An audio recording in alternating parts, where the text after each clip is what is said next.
Hey everybody, it's Pete. Welcome to Stock Trading Pro. More importantly, welcome to Stocks for Breakfast, where we kick off everything going on in the stock market. And we do our best job to kind of map out the week that's coming so that you understand the kind of capital allocation that's appropriate for that particular market. And actually, we're going to use headlines from last week's Wall Street Journal to kind of kick things off this week, where stock market keeps changing its story and gold strikes another record. That has not changed. But what has changed is the temperature of the market. We've been in a pause for a while now, especially the NASDAQ. We're going to take a look at that in a second.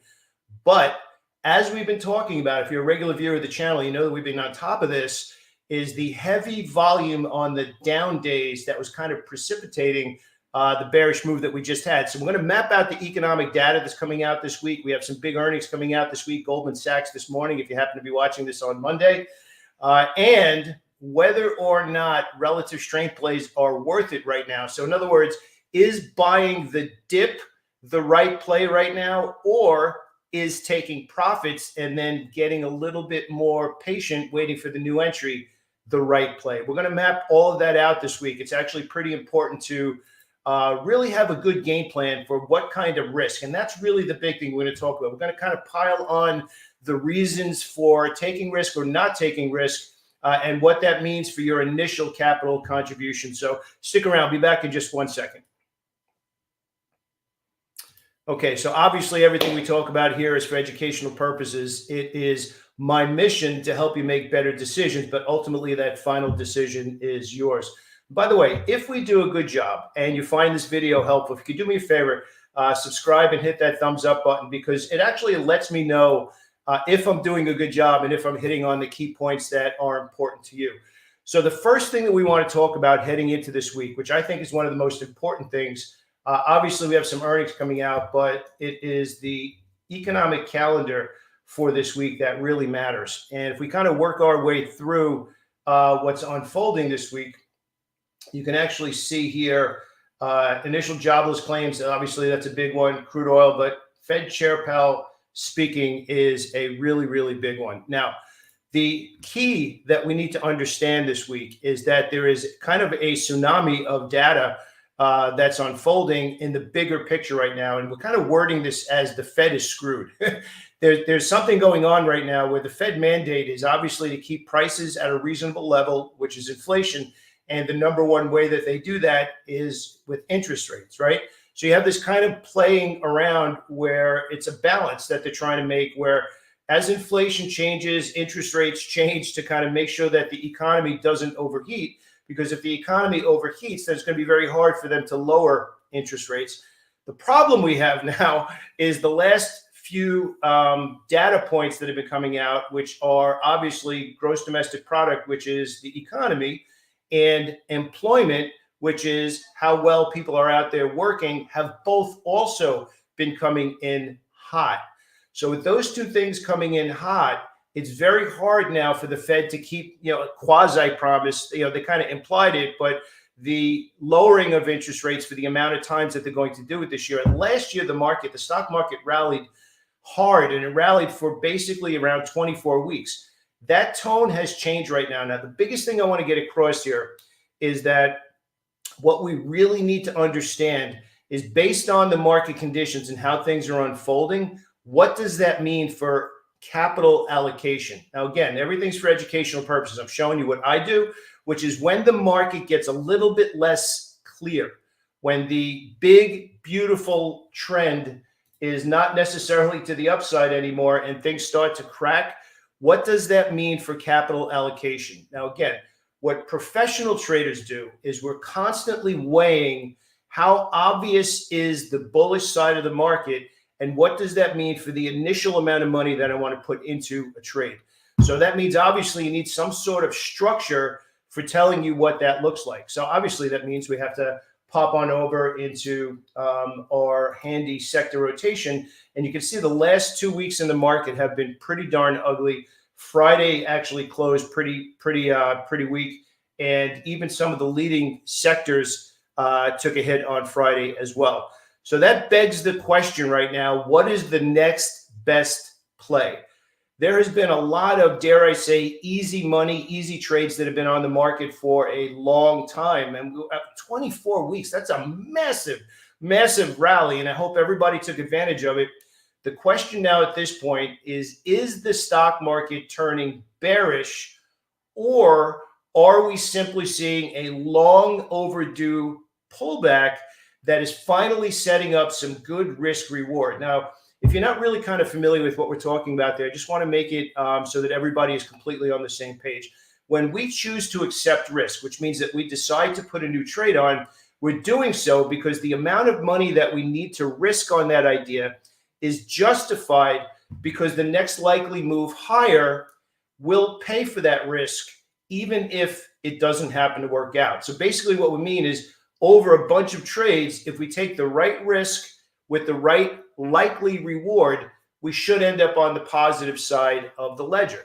The challenge that we've had in the market, and I would say probably for the last 8 weeks, which is a long time, which is the side of the market was super obvious, but the likelihood of following through kept diminishing because we just going up and up and up and up every single week. And it was hard to say. I expected to continue to keep going. So accepting risk was a little bit challenging because there really wasn't a big separation between what we needed to risk and the kind of reward that we would want to go after to accept that risk. But now that the market's pulled back a little bit, we're kind of separating the risk and the likely reward. So there's actually more reward potential on the table. That's not in question. What's questionable at this particular moment is whether or not we've changed, whether or not the temperature of the market has changed. It absolutely has, which now means that we need to move over towards what we're calling relative strength. But I want to give a quote to you right now because somebody actually had asked last week about shorting the market at this particular moment, and we're going to talk about that in just a second. This is really the quote that I want to get across to everybody right here, because this has been a very expensive thing that happened in my career, early in my career especially.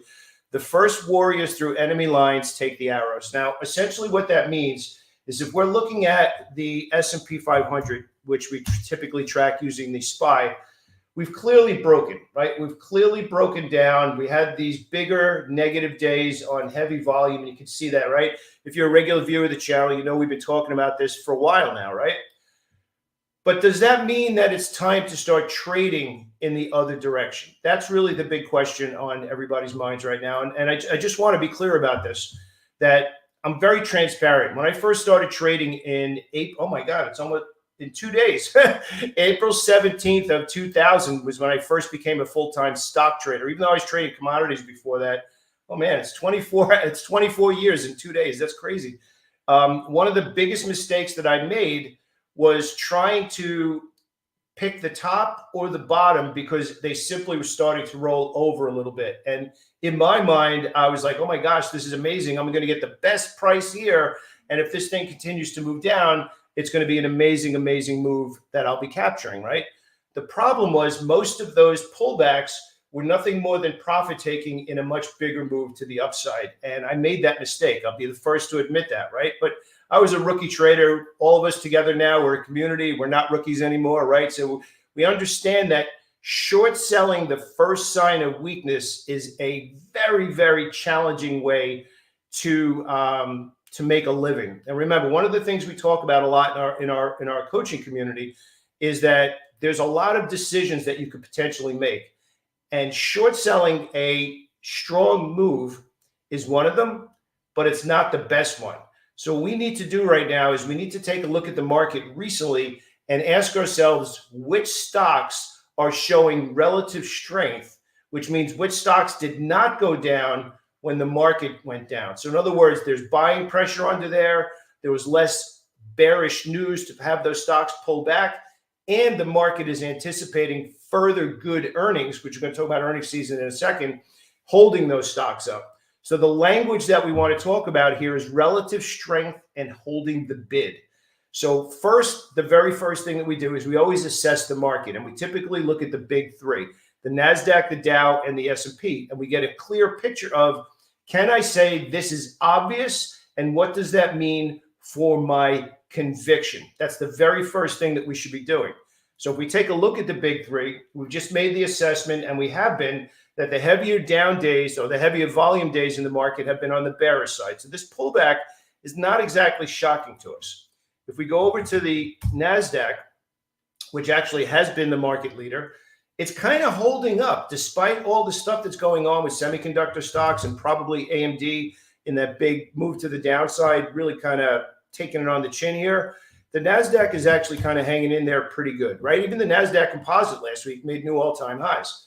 So this is kind of, it's not bullish. It's clearly clearly neutral. I would say it's more neutral than anything right now, because we've kind of been sideways going all the way back to the middle of February. But neutral in the current market environment is actually okay.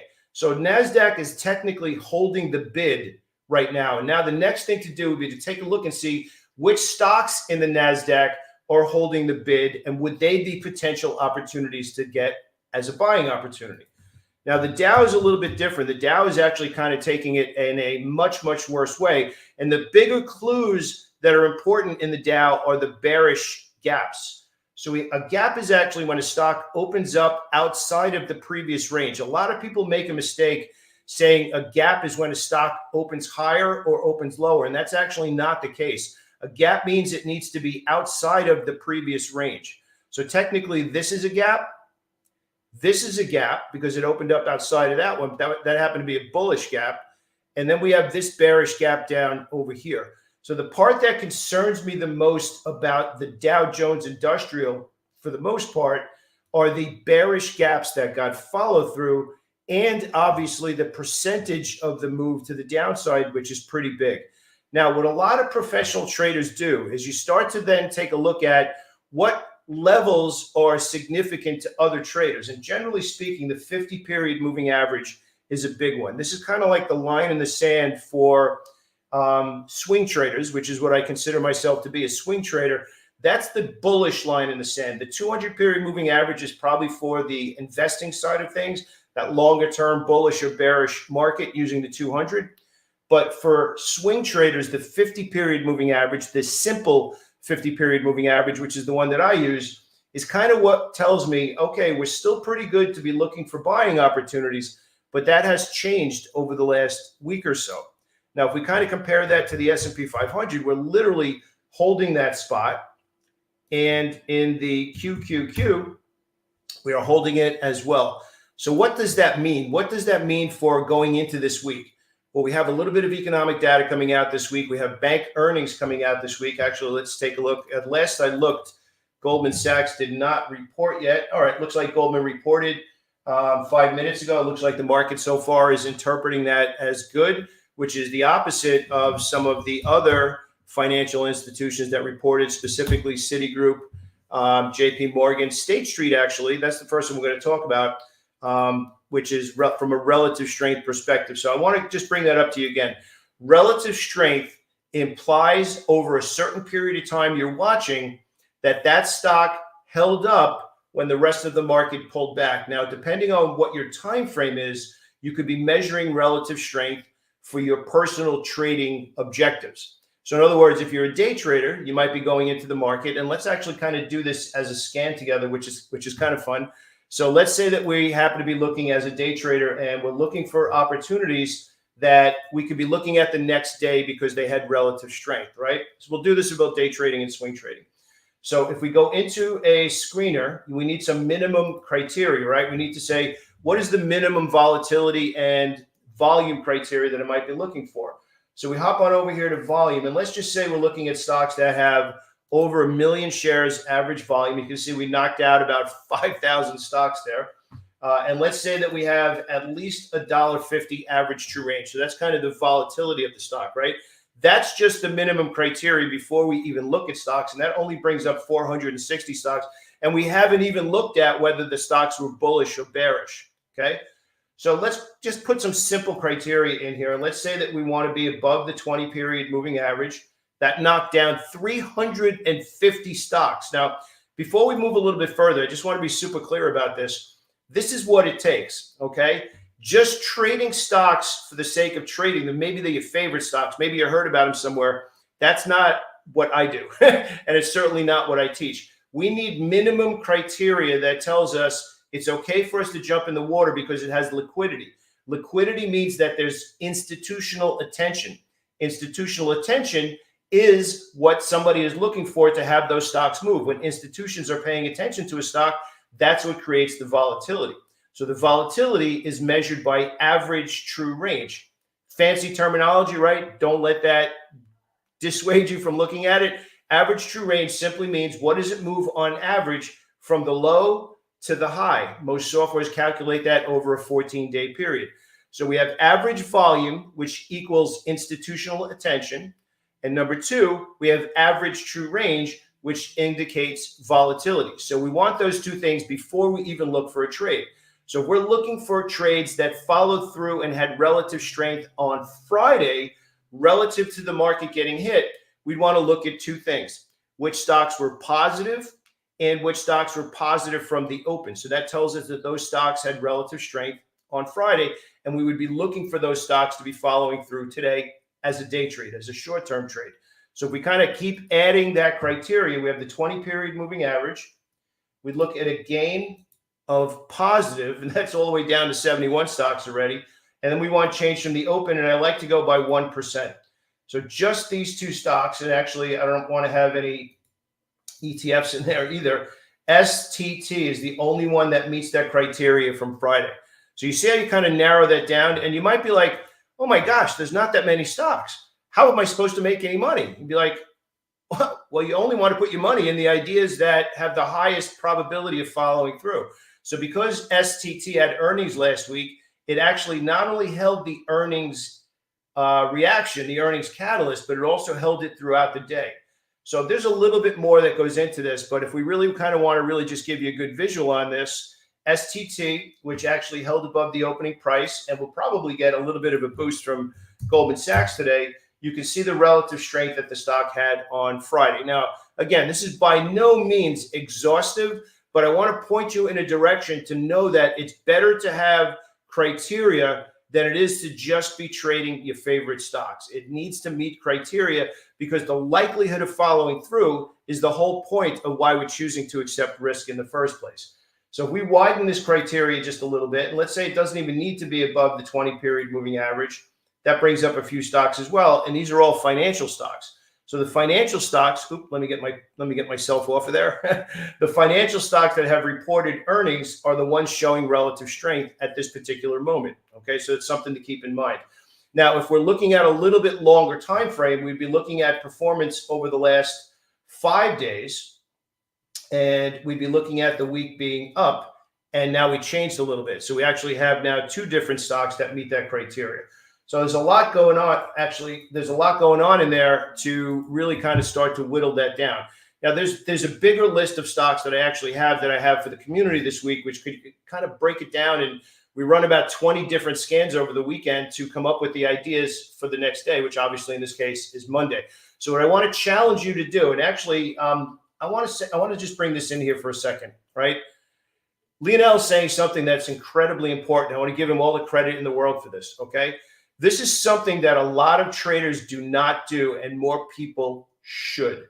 Now, whether or not it's because the market is tough and you're just simply having a hard time reading it, or maybe it's bearish and you don't want to trade it, or maybe you personally were on a tough streak where for whatever reason you lost a little bit of money and you feel like you're just not in the groove, taking time off is perfectly okay. Now, you might not hear that from a lot of the YouTubers out there that are like, get in there, trade every day, trade as often as possible. That's not reality. That's like saying step on the gas every time you get on the road, regardless of the conditions. It's just foolish. So you need to really be on top of, is the market easy to read for you right now? If it is, great. Go get them. Continue to stay in there. If the market is challenging, not doing what you expect it to do, or maybe you're just not trading well, you know what the best thing is you can do? Get a digital detox, get away from the markets, and come back with fresh eyes in a couple of days. You will be so happy because you're coming back with basically no bias from your last trade, your last couple of trades, and you're just going to look at the price charts. You're just going to look at the volume, and you're just going to look at the news in a little bit of a different way, okay? So now I want to get back to, is the market rolling over, or is the market just pausing for new opportunities to buy? Now, we obviously want to get into some of the ideas that showed relative strength even while the market was pulling back the last couple of weeks. And pretty much most of those stocks, if we kind of work our way over, were in the energy sector. But let's first stay over here in the Dow, right? We're going to leave the 50-period moving average on the chart, and we're going to sort the Dow by what was positive last week. And you can see there actually was a couple of them. Apple obviously had a couple of big days of some new news, but Apple's not necessarily bullish. Apple is kind of less bearish at this time. Now, this is one that I would absolutely be looking at coming into today, because this stock not only had relative strength coming into the month of April, obviously, right, looking pretty good, but is one of those stocks that actually pulled back, held that key support level, very similar to what we saw in the SPY and in the QQQ. But it's also got one of my favorite trading patterns coming into the day, which is it traded as a consolidation. So basically, this candle is completely inside the previous day. So I love this because that consolidation, which many people might know as an inside candlestick, that inside candlestick consolidation is where one day's price action is completely inside the previous day. So that consolidation actually sets up a breakout. So now we're kind of filtering it down to even more criteria where the stock is bullish and it's actually in a good sector. We're going to kind of break that down a little bit more. But more importantly, the industry group is strong. Insurance stocks have been very, very strong, gosh, probably for like the last 18 months. So now we're kind of moving up the ladder. It's at the same support level as the market. It is trading into a consolidation, which is generally speaking a breakout strategy, which is a pretty solid one. And it's in a good industry group. So I'm going to break that down for you as well. Okay. So if we're taking a look at this chart of TRV, we have a big pullback. And this candle is setting up what we might know as a inside candlestick breakout trade. So we're looking at a breakout above the previous day's high.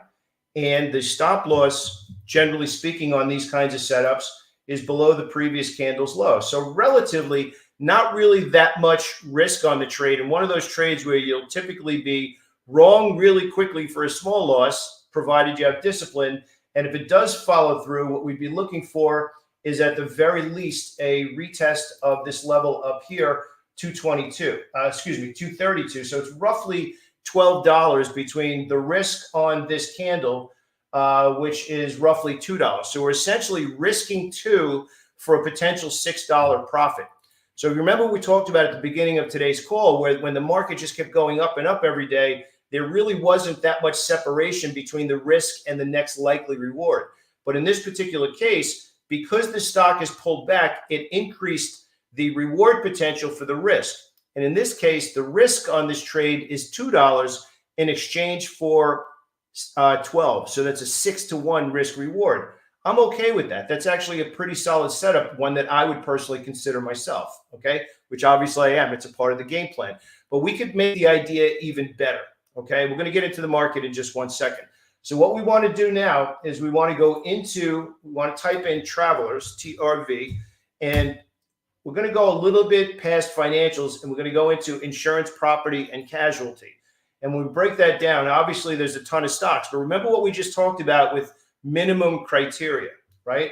So we want to go over to average volume, and we want to know that there's institutional attention. So we're going to go down to over 1 million shares. So we have institutional attention, and you can see that brought it down to just 7. We're going to also go over to average true range, which is the volatility part of that, right? So we're going to click on all over here, and we're going to work our way over to average true range. And we're going to go to $1. And that basically means it moves at least $1 per day from low to high. So we just qualified that as one of the stocks in this industry group. Let me actually kind of move out of the way here. Is strong, which TRV was that stock, and at a potential buying opportunity.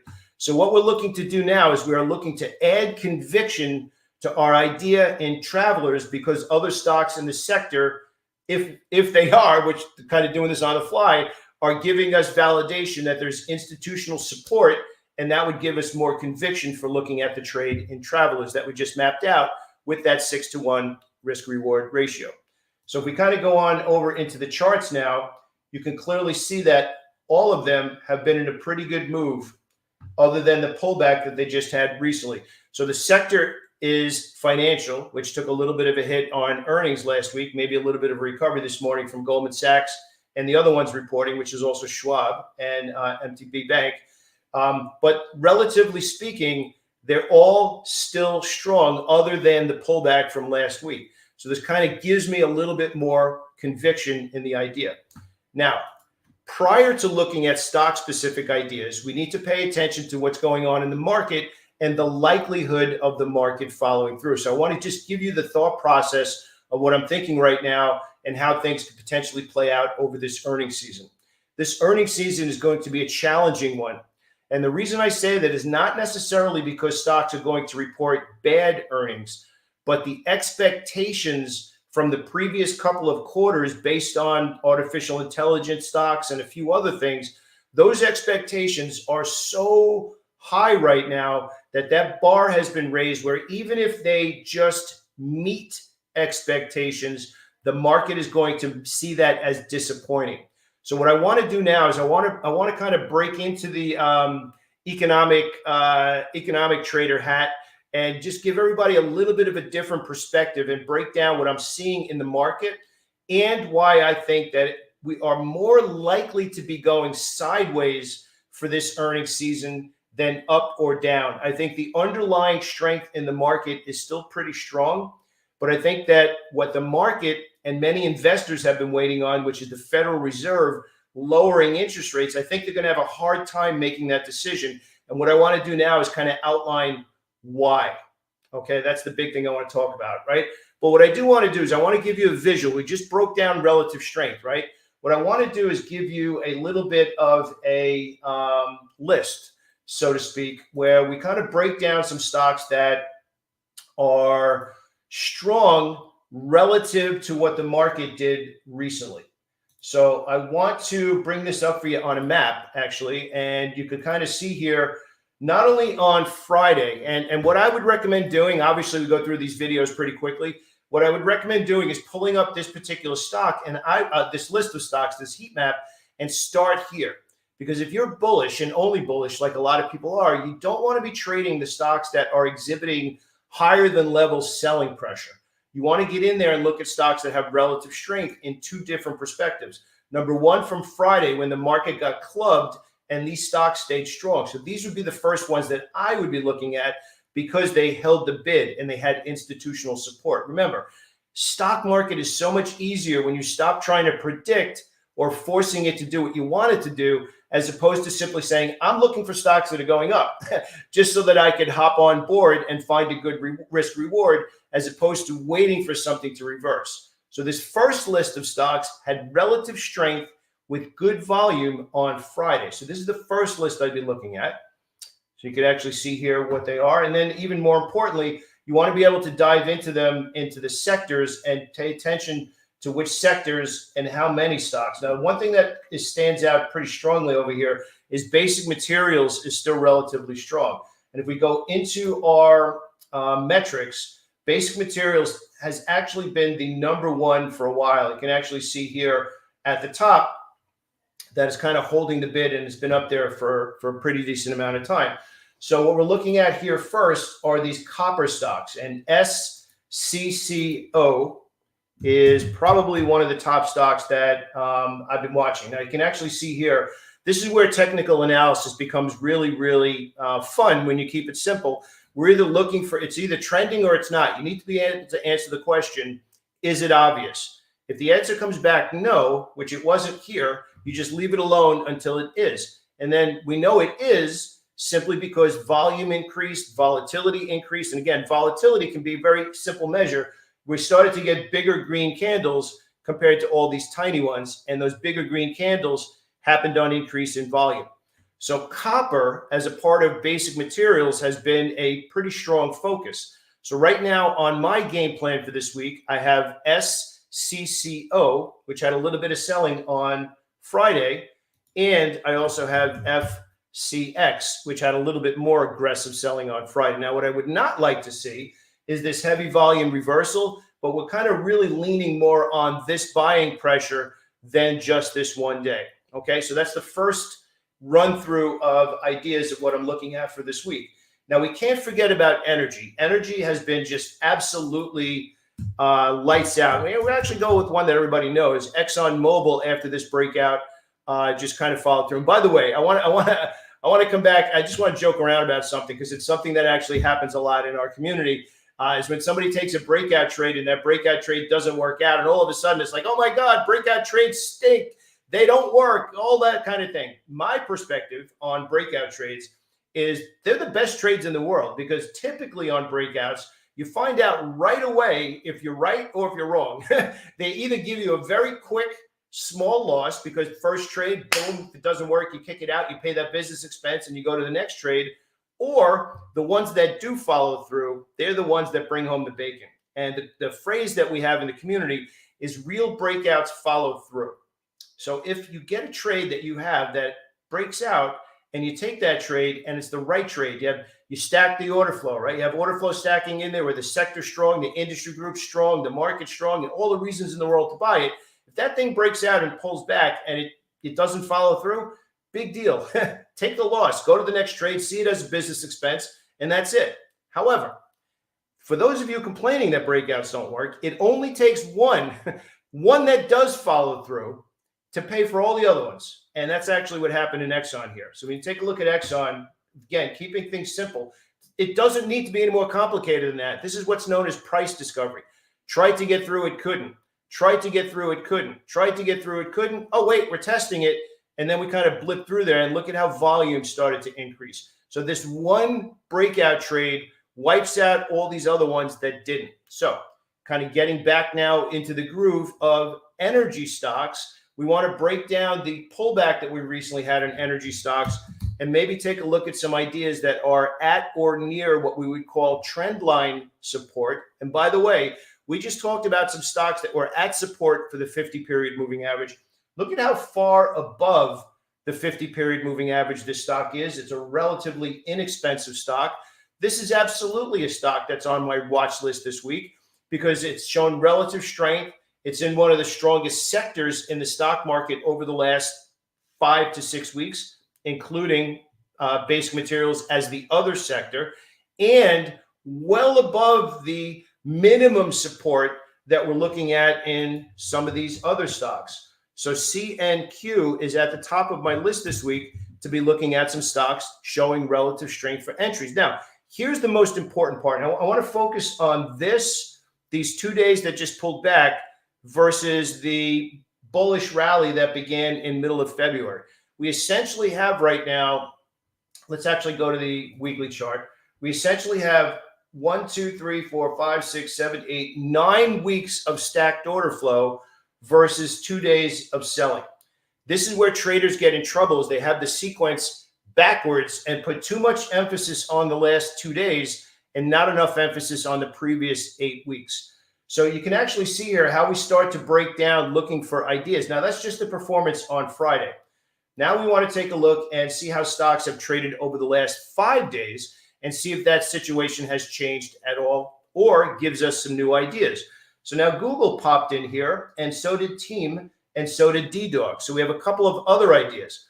Costco popped into the list, as well as WPM, up 5% last week. So if we take a look at Google for the week, and we take a look at where that is from a relative strength perspective, we had a big breakout in Google. Now, again, there's a lot of talk about whether they launched their AI successfully and all those kinds of things, but you can actually see how it's kind of holding the bid. So what we're basically breaking down for you right now, which is hopefully you're understanding that consistent positive results in the stock market come from putting all of these pieces together. There's one more piece that I just want to kind of bring into the equation here, which is this: higher for longer and what it means for the stock market. And that's really the kind of thing that I want to break down. This is an article in the Wall Street Journal this morning, which is kind of what we talked about here. So we talk about quite a bit that there are 4 primary things that could affect how the market reacts. We have interest rates, which is obviously the Fed's tool for measuring inflation or settling inflation. There's gross domestic product, which is a measure for the economy. And then there's the amount of people that are working. So what I'd really like for you to do is I'd like to go, I'm going to actually, you know what, I'll actually put this in the description for you right after the video is played. But I really want you to copy and paste this when I pop it in there, because this is kind of a roadmap for gauging what's going on in the market and what you can expect going forward. Now, here's the big thing that I want to get across. Okay. Most of the people that are in the market are using to some degree technical analysis. And that's kind of like the minimum data, right? The minimum data. And you kind of trading back and forth. And there's absolutely nothing wrong with that. I've made quite a bit of money just trading on technical analysis and reading the tape and reading the price action and stacking the order flow, right? But we want to get better than that. So then we add the market, and then we add sectors, and then we add industry groups, kind of exactly what I just walked you through, right? And if that was new to you, just go back and watch that again. But here's where crazy generational wealth or massive trades have the potential to be earned. This is when you start to add the entire economy behind the profits in those companies that you are looking to be a buyer of, because better sustained profits has fewer pullbacks, greater, I was going to say violent, but that's not the right word, stronger moves to the upside. And those are the ones that give you those outsized gains. So what I want you to write down is something that we talk about quite a bit, is setting yourself up for asymmetrical gains. That's nothing more than a fancy word where your reward potential greatly outweighs your risk. So kind of in that traveler's trade before, even if that trade doesn't work out, I'm perfectly okay with that. Obviously, I hope it does, but I'm perfectly okay with it because I'm risking 2 to potentially make 12. I'll take that all day long in a trade that I believe is high probability. But that's just a stock-specific technical analysis perspective. We broke it down into the industry group, which kind of added a little bit, right? But what if you can add stuff where you're reading the entire economy is going in one direction, in this case to the bullish side, and understand the situation that unless that changes, we can expect these bigger moves to hold, which means bigger gains, even if we get pullbacks. So the whole point of that, right, is raise your hand if you've gotten out during pullbacks. You're like scared, right, and all this kind of thing, or you want to book profits, you're afraid profits are going to be taken away. Well, the objective of what I'm talking about right now is building a framework for whether or not the economy, interest rates, employment, all of those things are doing the same thing and pointing towards continued move, all boats being lifted by that one tide. So that's the way the market's been for that 24-week period. What we're experiencing right now, though, is the Fed is kind of screwed because jobs are remaining strong. The economy, as measured by the GDP, is remaining strong. Okay? Those two things remaining strong increase the possibility of inflation staying higher. And inflation staying higher, which is what it's been doing, it hasn't been coming down, causes the Fed to step back and say, we can't lower interest rates yet because we need to keep them elevated to keep things calm. So the Fed is kind of stuck between a rock and a hard place. So basically what I want to do, I'm going to put this under, and what I really want to highlight here is when you understand the scenario that I just talked you through, and it's not complicated. It's only those things. And the reports are like, everybody knows when those reports are coming out. You're basically putting the pieces together and stacking that underneath what you're looking at from a company perspective of earnings and technical analysis. And now instead of just having a candlestick as the reason you're getting into the trade, you have the whole economy underneath that idea. And until that picture changes, you stick with those ideas because the big picture is kind of lifting everything up. There's like everything going in that direction. The challenge we're having right now is that picture might be changing. We're kind of like in flux, which is why we're more likely sideways than going down. So we have an earnings season right now that is going to have, I believe, a tough time exceeding the last earnings reports because they were largely AI driven and reports were rosy, thinking about inflation coming down, thinking about interest rates coming down. That picture is a little bit more cloudy. All of that put together, what does that mean, right? So for me, I want to give you a visual of what I'm planning to do. During that entire bullish run, that big, beautiful 22, 24-week rally to the upside, we were only looking for opportunities to be a buyer. We didn't really need to worry about hedging or downside as much, right? The problem was finding good risk reward. But if the market starts to drift sideways a little bit more, instead of rocketing up like it did the last few earnings reports, that means that we're going to have to go up one level of the rung and be a lot more sector and stock specific to find better ideas. It's not going to be roll out of bed, buy anything, and the stock's going to go up no matter what. That picture has changed a little bit. So I'm not necessarily willing to say that we are bearish right now as much as we are less bullish. So that's going to change the kind of profits I'm going after. It's going to change. I'm going to need to put a little bit of 5 extra 10 minutes of time into finding ideas. And I'm probably going to lower my initial capital on those ideas and look to build into those positions instead of having a little bit more on my initial piece until the market picture clears up. And probably the NASDAQ right now is the best case scenario of understanding what that looks like, where it's kind of stuck in a box. And until it gets out of this 2.5 month box, there's no reason to get aggressive, especially in these particular stocks. So that's a lot, right? I hope it's not a lot. I hope you go back and watch what we said, because we were very specific of understanding that we are kind of breaking down scenarios of what makes the most sense from how much do I want to put into these ideas. Do I start to think about moving up a trailing stop loss on profitable trades, or do I just go golfing or maybe a mini vacation and say, when this starts to clear up a little bit more, then I will come back in and choose to allocate money to the markets. It's very, very important to understand. And I got to say hello to John Bates here. John, good morning, my friend. Always a pleasure. I know you texted me, John. I'm so sorry for not getting back to you. I've been super busy. One of the biggest things to understand is that it's okay sometimes to not be involved. And I can't stress that enough. And I know that's not what we usually hear on YouTube, but you're in the job of preserving your precious capital and only putting it in harm's way when the odds are stacked in your favor. So essentially what I'm telling you right now is that big, beautiful, bullish bias is neutral right now at best, which means when the conditions change, we need to change our outlook on how we're planning to interact with that. And hopefully this week we'll get a lot more clues, find some sector and industry group specific ideas. I just gave you a couple today, and I also showed you how to break that down. All right. Have an awesome week, everybody. I hope you have a very, very profitable week. Again, if we did a good job today mapping this out for you, do me a favor, give us a thumbs up. Make sure you subscribe to the channel. And what I'm going to do, remember, I'm going to post that section of the 4 things to pay attention to, the bigger picture of the economy. I'm going to post that in the description for you so you can copy and paste it. If you have any further questions about anything we talked about today, leave a comment below too. I will get back to you as soon as I can. All right. Have an awesome day, everybody. I'll speak to you soon.